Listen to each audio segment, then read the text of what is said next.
Welcome to Within WordPress, the podcast about all those wonderful people making up this wonderful community of people who work with WordPress. With us today is Emma.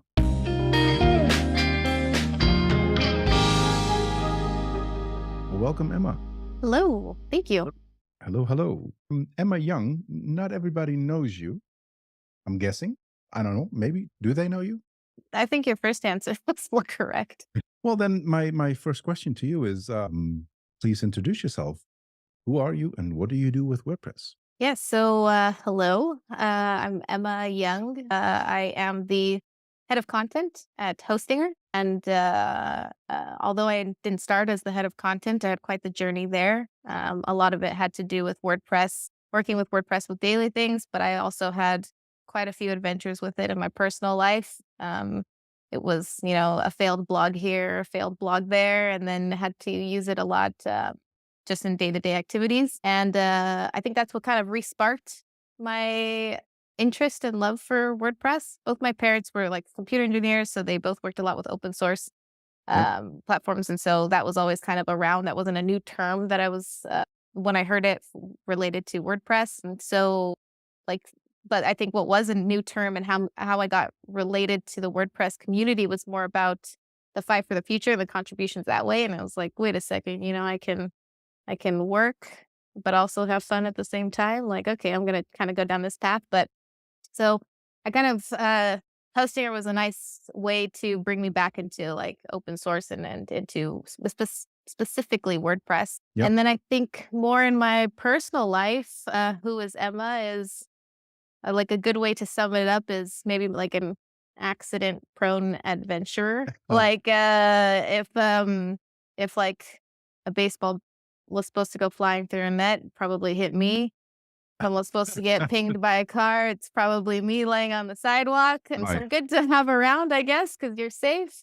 But it also makes for some really good stories. And yeah, also gives me like a really good mindset and like how I just treat life because like it's just what you got next. I really like chaos and organizing it, which works really well for a fast-paced company and WordPress. So Yeah, yeah, wow. That's a wonderful intro, and it pops. There's so many questions that are popping up in my head now. I don't even know I where to bet. start. Where do you start? Yeah.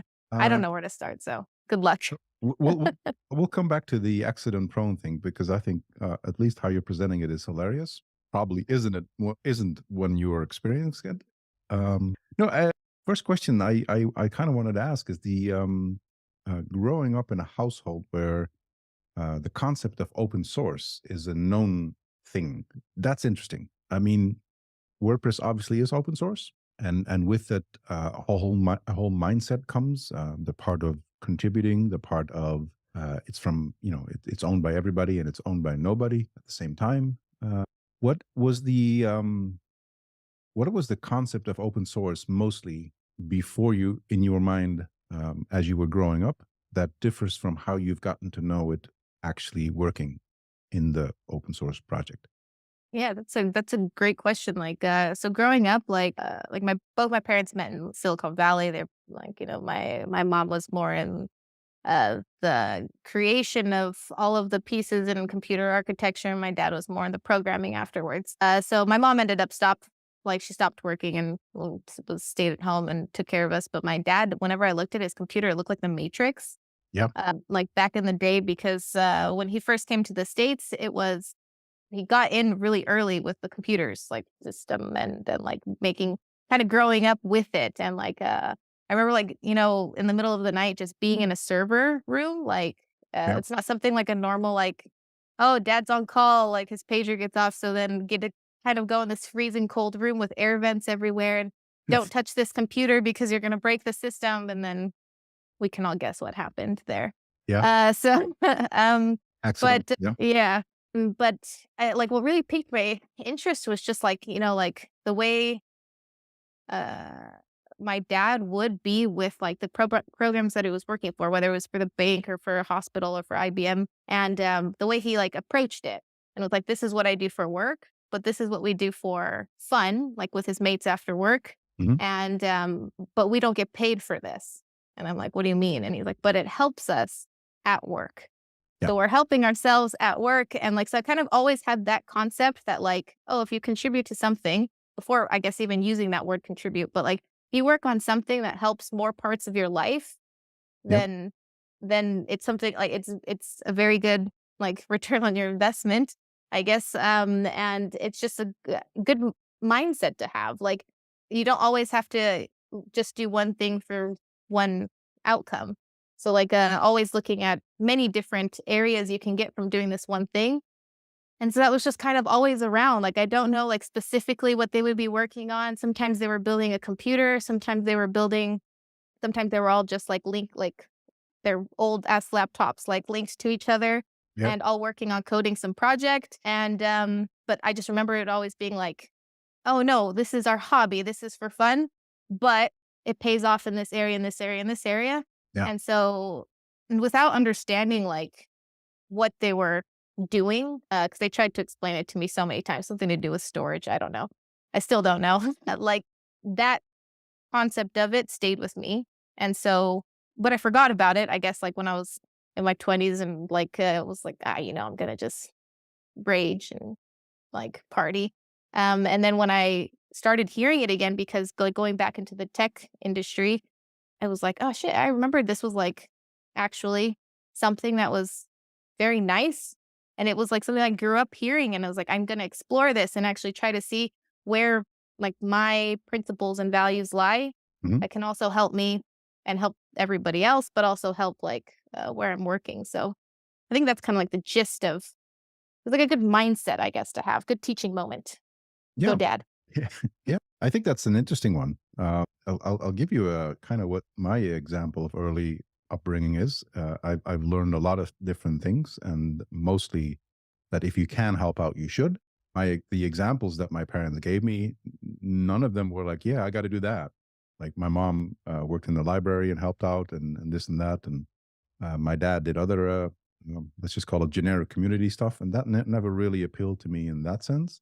But once I learned about open source and that there's another mechanism where I'm more than happy to devote my free time, my hobby time to help whatever I'm also using in my work time, it entirely changed how I actually, because it's volunteer work in one way or, Mhm, yeah.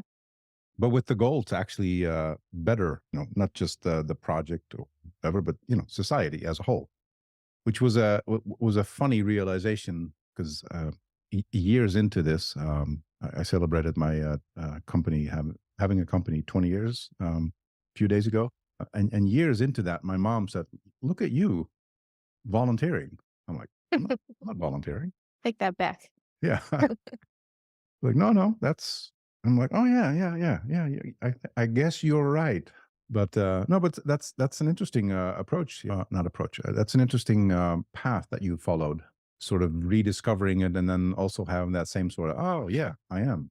Yeah, like, everything kind of it didn't just have to have, like, one reason for it, like, you should, for lack of better words, milk it for all it's worth, like, but for what works best for you, and my mom also, like, she stopped working for, I can't even remember the manufacturing company, but, and ended up doing more actual, like, community volunteer work, like, Mhm. for a Korean community in New Mexico, and it was interesting because it was like it's the same exact thing that my dad was doing, but just painted in a very different like, with different words, a different terminology, but, like, she was doing the exact same thing, volunteering to work on all of these things that would actually better all of our lives, in a different way than my dad was, so Yeah, interesting. So when you in your introduction, you said something else that made me curious. You said you started a couple of blogs, then stopped, and then started, and then stopped, and then started. What's that about? Is that you trying to find your voice, or was that like what kind of blogs are we talking? yeah,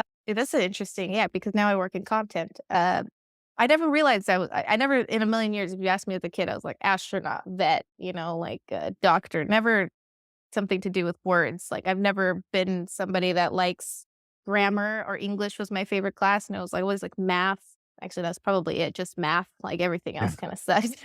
But, like, maybe it was trying to do that, but also, like, it was, like, storytelling more, like, I had really funny encounters, and so I wanted to share that with people. So the first one that I started was in the first time I went to university, and I did an HTML5 and CSS class, Yeah. and like building a website from scratch. And but we were like, we need to fill this content with something. So why don't you make your own blogs or do it with whatever you want? And I worked at Starbucks at the time, and customers are just something else. So I felt like everybody needed to relive as best they could some of the experiences that we had as baristas there.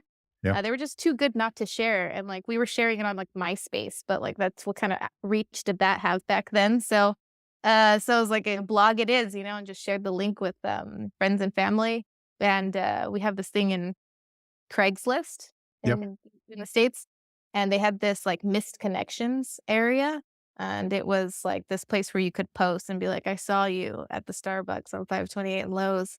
You're in your green apron," and I like and all of this stuff, and we used to love reading those on Sunday mornings and then trying to figure out which person they were talking about because we were always working at each other's stores, Yep. and then we would, like, do a big reveal on my blog, and Oh, so, that's like, but I stopped after that year of that class, like, I started it in that class while building the site, and then moved on to just working and not and kind of filling it in a little bit, and then, I don't know, I don't even remember it stopping, I just never updated it, yeah. Yeah. and then eventually stopped working at Starbucks, so that was the first one. I can't find that one actually too. And I'm wondering if it's because it's the way that I created it in school. Maybe it was tied to like one of the school servers or something, and then eventually we don't get like access to that. But the second one that I started was when I moved to Korea, when decided uh, advertising and marketing in the States was just not for me as a kid. I was like, bye. I quit my job and moved to a foreign country and created a blog to kind of fill people in on my life, like an online diary, I guess, for them Yep. to know what was going on and, uh, just read about my adventures and mishaps but that also didn't last very long. That lasted, like, maybe a year, and then we had Facebook by that time, and that kind Ooh. of took over and just And then shared you, it there. yeah, then you let Facebook suck up all of your content, which It now did, goes yeah. to them. Yeah. But I can find this one. I actually read through some of them not long ago, and I was just laughing with, like I had no shame. Well, so maybe nothing's changed, but, like, everything I was just sharing you probably too much information, but, like, some funny stories that I completely forgotten about, so So, how did you go from um, sort of laid back working with a version of content to then actually, yeah, what do you do exactly at hosting? I mean, you gave us your title, but what does that actually mean? yeah, that's, like, a good story in itself. So Yeah. I'll backtrack a little bit. Yeah, like, after, like, traveling for a bit, meeting my husband in Korea also, Hmm. and, then deciding, like, "Oh, we're gonna backpack a while." While we were traveling, I was in New Zealand working at a skydiving place, as a video editor, and I started playing around with script writing, not like writing video like speaking scripts, but like scripts for video editing, so I could cut Yeah. them and render them a lot quicker. And yeah, it was like really addicting because it like took some stuff that I had learned from my parents or from school way back when, and I just kind of got obsessed with like all of the free learn like C, C++, Python, like all of that, and working with the programs that we had on how can I make this assembly line so much faster. And Hmm. so I wrote like 12 scripts and then after that it was just like game over. All my free time was like try to hack me and then just try to get through, make calculators and then like and how many different languages and so I was like, maybe this is something that like, I decided to go more creative in the past when I went to university. Maybe I should have just done what my parents were thinking and been an engineer. So I started looking for schools for that, and I didn't wanna go back to the States, and so school's expensive there. So we went to I found a place in Estonia, in Caltech, Yeah. and the goal was the plan was to go there. It wasn't until, like, maybe a month and a half before that, I found Vilnius University in Lithuania, and was like, "This is way cheaper. This is the same program. Let's go there instead." And so yeah, ended up there. And the plan was like, I'm not going to work. I'm just going to focus on this and maybe some cybersecurity. And like 3 months in, I was like, this is so boring. Like, I need something else to do. And so I saw Hostinger was searching for customer success agents. And I was like, I could do that. I don't really know all that much about hosting, but it goes perfect with my degree. And then maybe I can Which transfer to is? like risk, Is your degree? engineering, Okay. computer Yeah. engineering. Yeah. And then I have like an emphasis in cybersecurity. So I was like, I could go to the risk team or cybersecurity or um, something like that once I graduate. My first degree is in marketing and communications. And yeah, the next thing I know, I was like interviewing. And by the end of my interview process, I was offered the job as an editor instead. And they were like, why didn't you apply for this position? Your CV looks great for this. And I was like, because I've never done it and I hate English. Maybe those two really good, important reasons. Yeah. They were like, just give it a go. So I did. And it was actually a lot of fun. I didn't realize how much fun it is to delete things. Like, Oh, yeah. yeah, it's now my passion.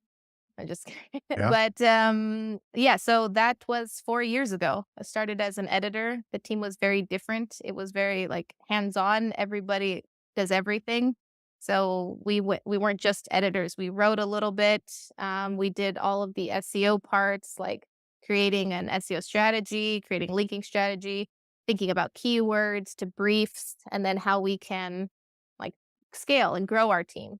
And Mhm. while the team was growing, I was also growing. I started taking it. I became a team lead for writers, and then from there, I became just the content team lead and taking on different, like, more SEO related tasks. And then now well, when it happened, I don't know when, a couple years ago, became head of content. And so we handle the content, everything for Hostinger. Our main thing is SEO content, so tutorials. When you when you search something and you're like, "Why do I have a 404 error?" We try to answer that while keeping you can't calm, and also, of course, how to use all of our products and make a website successful for you online. And yeah, now we have like quite a nice big team. We have parts of it SEO. We do also branches of it. There's like a YouTube team now. We help with writing the scripts for that, normal scripts and newsletters, everything. So it truly Coffee. is everything. Yeah, a little bit of everything. So Yeah. it's nice. You never get bored. Yeah. I was going to say that's going to help with not getting bored, but you beat me to it. So how do you? Because you went from traveling the world, I guess. Are you somewhat stationary now, or No. So yes yeah, and Lithuania was a bit of a shock for me, I guess you could say. Even though I lived in places that were cold and gray, I moved there right before COVID. And so I had one good like Christmas, went to the UK, saw some family, and then it was like, you cannot leave your tiny shoebox apartment or you get a fine. And I was like, this is gonna be fun. But like in a foreign country, in a too small apartment, where you're going to school and working from the same computer. Mhm. I got like a little stir crazy. And yeah, like 2 years of that didn't seem so bad. I still had that excitement, that adrenaline going for living in Europe for the first time, the Baltics for the first time. But then it was it was like around like this 3-year mark graduating, like and I was just sad for like no reason. I think everybody that is I I think guess there's a reason. yeah, there was seasonal blues Yeah. and lack of vitamin D, and I grew up in the desert, like, so, That's I'm used to, like, heat and sunshine, and I didn't realize that it was affecting me. for the Um, of listening and watching who have no clue where New Mexico. no New Mexico, but where exactly you lived Oh, yeah, that's a good thing. Yeah, Lithuania in Kaunas. and where is Lithuania? It's, in the Baltics. It's like if you start from the top and go kind of Finland down to Estonia, Latvia, Lithuania is there, kind of near Poland. And quite northern. Yeah, Yeah. and, like, great place, like, now when I visit it, I welcome it a lot more, but I think I just needed, like, a little bit of a break where there was just sun always shining, so I went to, like, Tenerife in Spain and I can imagine certainly coming from New Mexico, that Hmm. finding yourself in Lithuania is a challenge. Just pure minutes of sun compared. Yeah. I think Um, what really got to me was the January before I left in in the summertime. There was an article about like 6 hours of sunlight in all of January. And it's like, no, I gotta go. yeah, No mas. yeah. That's yeah. I'm not necessarily somebody who embraces the sun as much as anybody living in Southern Europe or southern parts of the U.S. or whatever. But 6 hours is very, very limiting. I And I actually only remember your sunburn picture from one of the oh first times we met. oh yeah, that was horrible. Yeah, That was me in the shade, and I that's was pretty bad. burned to a toast. Yeah, that was horrible. And if anybody's listening now, going like, "I want to see that picture," no, no, you don't. No, you Yeah, don't. you do. Actually, it's pretty good. I didn't know somebody could get so pink. Yeah, and it's only happened like 2 or 3 times in my entire life, so it's not that I easily burn that much. But I fell asleep under the umbrella, and I thought I was fine. Turns out I wasn't. I really wasn't. So yeah, but understanding that the lack of sunshine is certainly something that you need to accustom yourself to, and then in a foreign country, not allowed to get outside. I get the frustration. So when you do all of the content planning and stuff, how much of WordPress is you know how determining is WordPress in how you do things? Pretty big, like, especially with Hostinger, like, at least half of our clients use WordPress. Okay. So, that kinda goes back to, like, what I kinda started this podcast off with, like, if we can help make WordPress better, it's better for us and it's better for our clients. So we always kinda keep that in mind when we're deciding certain keywords or when we're deciding, like, which articles to update, what kind of products we're working on and creating. But, yeah, so I think at least from our client base, it gets 50% of it. We obviously have other like products and focuses that don't go around it, but I think it will always be one of our focuses and one of mine. I have a nice squad in the content team, but also in marketing Yep. of that just focus on WordPress. So like Leo is a good name to mention. He also contributes quite a bit and is Which Leo? I now know a few. Leonardus. So he's from Indonesia. He's on his second, actually third release lead. He's doing it for the first time Oh yeah, the yeah, third time for Docs, and yeah, it's been really fun to kind of go on this journey with him as well because we kind of joined it at the same time and we're on the same team, and so it's always nice to be like, "Did you see that?"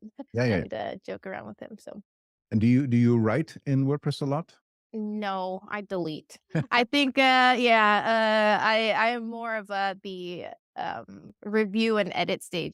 I tried to write actually when I first joined in Hostinger. I was doing all the PHP updates like anytime there was a, but yeah, no, I feel like if somebody else is better at it and they are encouraged to do it, then they should do it. I don't need to be part of this. I can just review it and give my intake, my perspective afterwards. But a little writing here and there, like if somebody needs some copy that's like they don't wanna go through the normal requesting process or it's urgent, then I'll, like, dabble with it.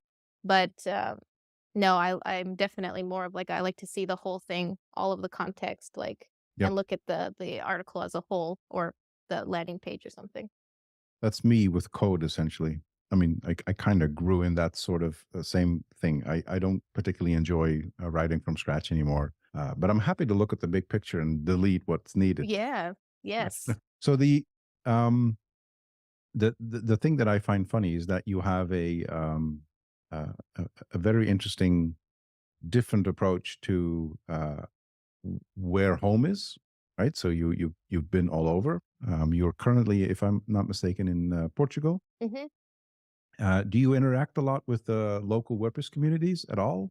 So in Spain, so I just got to Portugal a couple weeks ago, and when we were in Spain, like went to uh, WordCamp Madrid for the first time, Yep. and that was different. It was really nice actually because I had met a lot of the Spanish community in like flagship word camps, but I'd never just gone to a word camp not as like a sponsor or as a volunteer, but just as an attendee.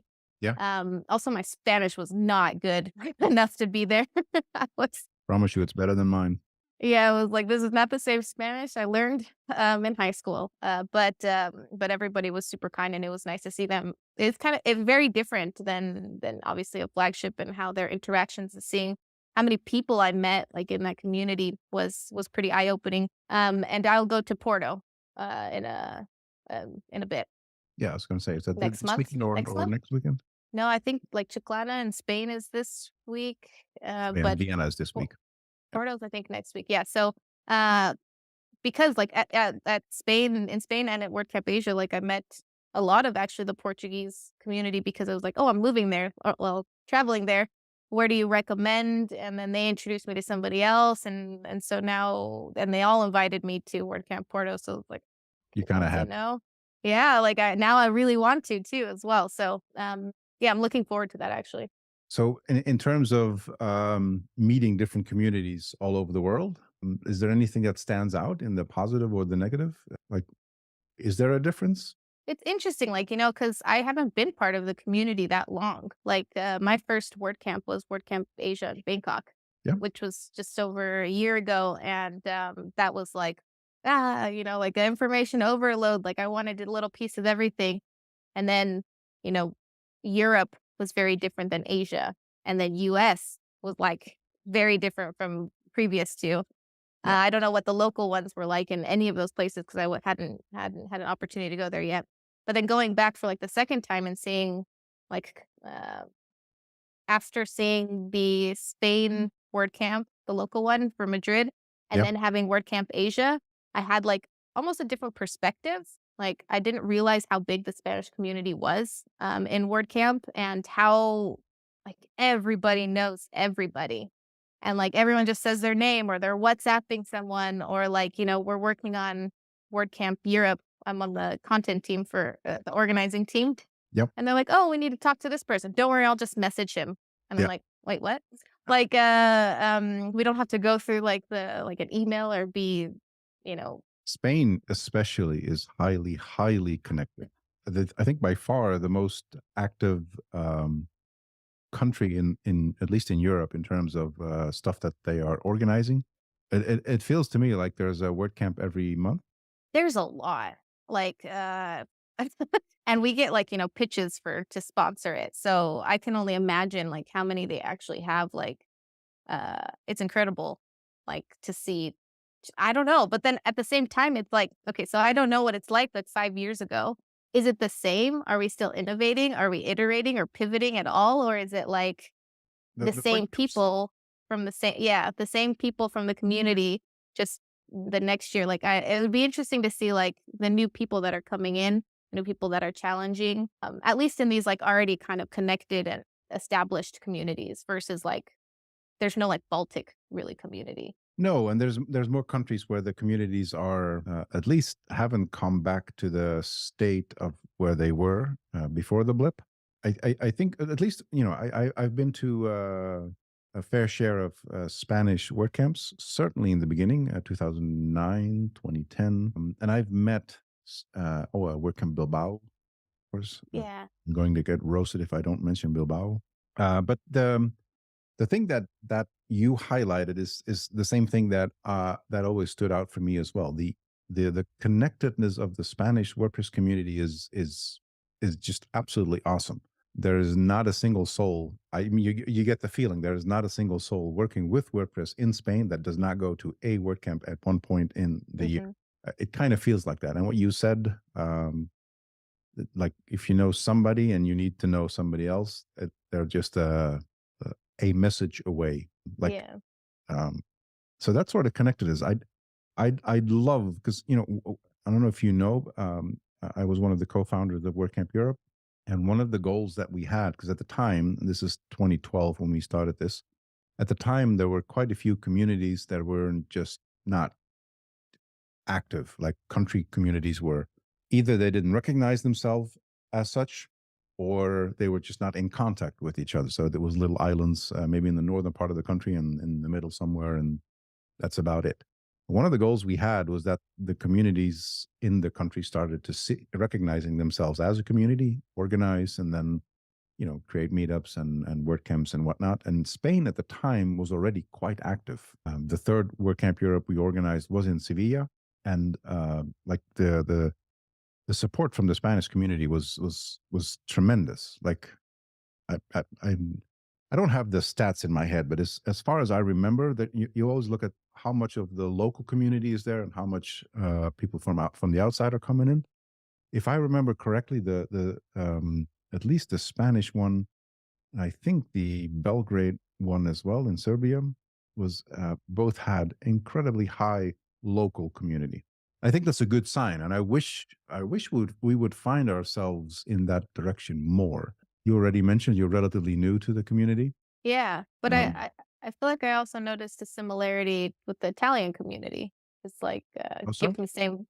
give me same vibes as, like, the Spanish community of, like, every being tight-knit, having and I think that this WordCamp Europe in Torino will be interesting to see, like, exactly what you're saying, like, the local versus to Yeah, kind of I'm very see. curious about that. I haven't been to an Italian WordCamp just yet. I was about to go to Verona, but that didn't happen. But yeah, the whole local community versus who else is here. It's one of the effects that we saw when we started organizing WordCamp Europe, like the pull. I guess you can call it pull. The pull we had as an event to basically people from all around the world was just, I didn't imagine it to be this big. Like we're Yeah. 2.5, 3,000 people. The last couple have been. That's Mhm. amazing. That the amount of people, and I know there's larger events. Cloudfest. We've just been there. That was 11,000 people, and I get that there's larger, but that's a different type of event. But to have that many people, that many enthusiastic people about essentially a piece of software is crazy. Yeah.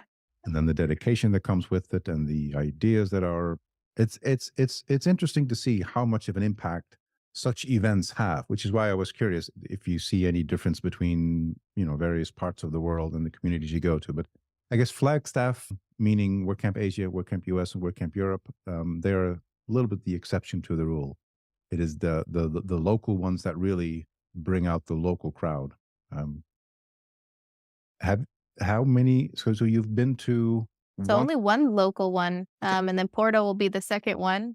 Okay, so I'll come back to you on that, okay. because it will be because definitely Madrid was a just a completely different experience for me. I had no responsibilities as well, which was nice, and, like, getting to go to all the talks with my Google Translate and, just getting to talk to people, I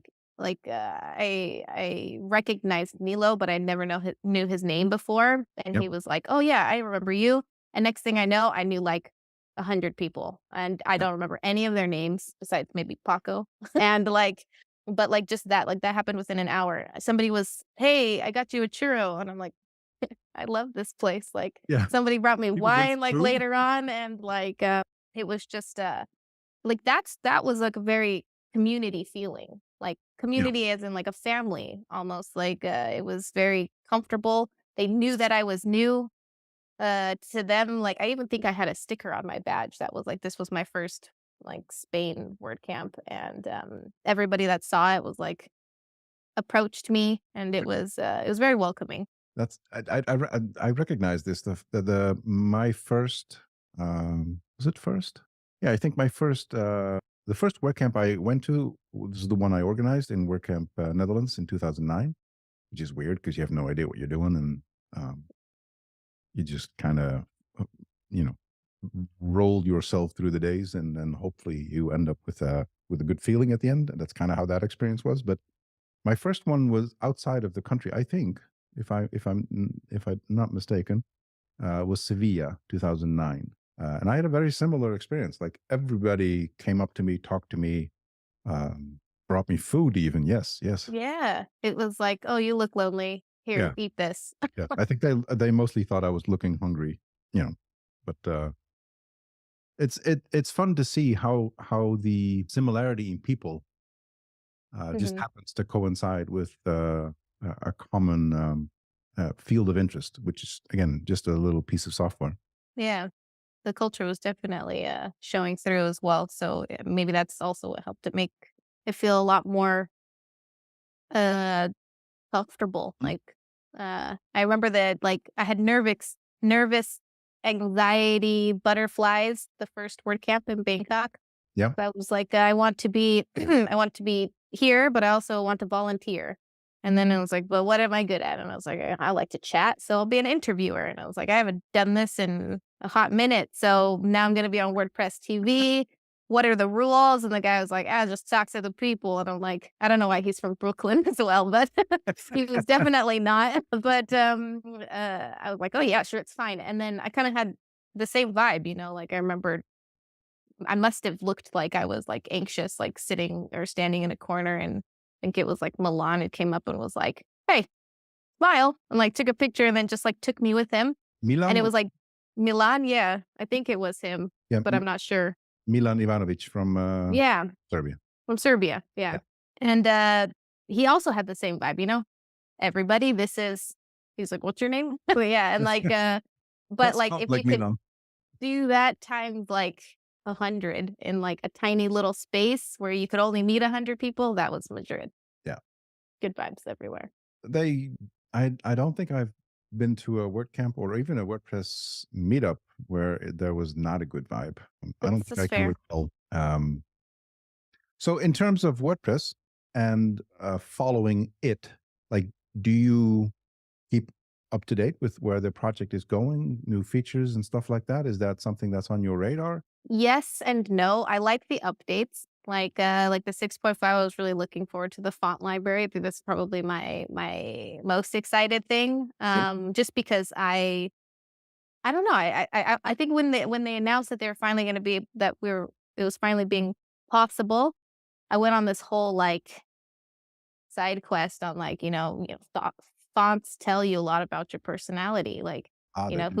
who's a Comic Sans person, who's like, Funny. So funny. those sites. No, just kidding, but like, you know what I mean? Like when people use default fonts on their Google Docs, like is it because like that's just they're used to it, or like the people who change it to another one, it's like I feel like you give me a little peek into your life. And so I I don't I think it's don't I don't know if the connection to the Google Doc is the one, that's that meaningful, but, most certainly on a website, yes. yeah, and, like, it'll be interesting now that people have no limitations to see what exactly like, what are they gonna choose from? Are they gonna go, like, defonts.com and pick some, like, gangsta looking something, and then all of a sudden, like, I don't know. So, that one I was really looking forward to. I personally like to edit, like, our updates for WordPress because it keeps me, like, updated as well without having to like follow everything because you have WordPress Slack and then you have the organized monthly post status. It's like hard to keep up with like Well, every single thing. there's a wonderful newsletter that I do follow a lot of newsletters. Those help me a lot, actually. yeah, I was gonna say, if you just read my newsletter, that's all you need to know. Just saying. Okay. All So right. I'll prioritize yours then from well, now thank you. on. Well, thank you. Yeah. No, but, in terms of, you beat me to my next question, which was going to be, which is your favorite feature of 6.5, and that is fonts library. I think for most people it is, because hmm not only has this feature been queued for, I don't know how old the ticket is, but it's been years. There's been previous attempts of adding it. Yeah. Now finally have it. And as much as I love it, my biggest concern is probably similar to yours in terms of now that people can just click that button, connect, or allow Google Fonts to be connected to my site, and now I have infinite fonts. Yes. Like my lord, what's that going to do for the performance of the sites? That. Oh yeah. I didn't even think about performance. I'm just thinking about like how crazy people are If going to go. if But they that's a want very good perspective. Yeah. if they want to create something that has per paragraph different fonts, have at it. I'll be the last person to say something about creative freedom, but um, in general, you would want to say two, maybe three fonts, but stick to that, and you're good. and but then there's fonts, and then there's the variations of the fonts. There's a lot of stuff that needs to be loaded. It's not necessarily helping in making your site super snappy and performant. And there's still some room for improvement in performance as is. But yeah, Yeah. like I said, you already answered the question. Like, what is your favorite feature? Yeah. Yeah, I'm just kinda I now that I'm considering performance as well, it'll just be interesting to see how it plays out and who's gonna, like, jump on it. Even though we've all been kind of bitching about it for this whole time, like, "Oh, wouldn't it be nice if we had this, this, and this?" And now that we have it, like, are people actually gonna use it as well? So currently, it's only available if you have a full site editing theme activated.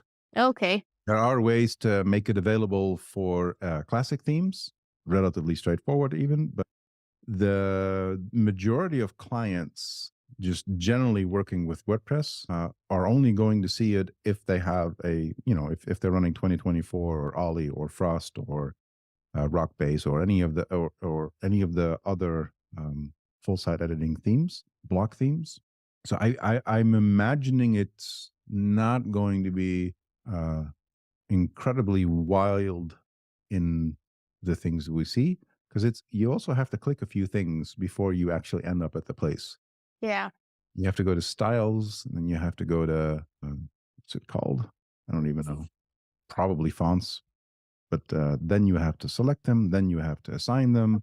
Uh, Upload it, put it into the library, yeah, so then there's a few steps. I'm like you, very curious to see where this is going to go. If indeed we're going to see a lot of abuse, because that we have the potential there. yeah. Um, I think, like, I think they also did an upgrade to patterns, or am I remembering the wrong one? Because when they introduced patterns, I was, like, really excited about it. mhm. I think when Tammy, the listener, was on the chatting with me about, like, telling me about it before it was live, I was like, "Wait, what? You can do this? We're gonna do this?" Like, I had no idea, um, like, the the potential and like, the connections, or where we could replace it from, like, a reusable block or something like that. And when I think they merged it in, like, one of the previous ones, 6.4 or 6.3, I don't know, but, Yeah. Yeah, reusable blocks are no longer a thing. Everything is a it's pattern, a and pattern, yeah. it is synced or it is not synced. But Mhm. the feature that pattern Overriding creates, something? yeah, Yeah. it's It's still a confusing name to me, but that's a feature. I don't think it got into 6.5 fully. So Oh, okay. I think we have to wait for 6.6 to properly inject a pattern and have certain things always stay the same, but the rest of the content is fully flexible. I think, but I could be mistaken. I'm quickly. Yeah. Maybe also if they added the feature where you could, like, override everything, or just detach one of them, if that Yeah, was also an option, but because that yeah, would have been partially. very. So, Yeah. as far as I know, that is not fully part of the current release, but Dang. I was yeah, looking forward to that. it, it I think the most important thing here is to realize that it is incredibly hard to build something that is meant to be used by everybody. And Mhm. I fully understand that there's tons, millions of people working with page builders, and that they're in their own ecosystem and they have their own settings and all that. And for the vast majority, all of those page builders work better than full site editing currently does. But what you're adding to full site editing needs to be so thoughtful and paced slowly, because you are developing for millions, which every decision you make is lodged, right? We're still doing Oh, this yeah. backwards compatibility thing. So I've been using site editor themes for 18 months, close to 2 years now, essentially from day one, that you could play with it inside of Gutenberg at the time. Um, and I see the progress and I see the changes and I see what I can do with it. And does that mean I think there's a lot to improve? Yes, absolutely. But I'm also very conscious of the place we are at and the time that's being allotted, because other people will go, "Oh, it's been 5 years. Why is it still not?"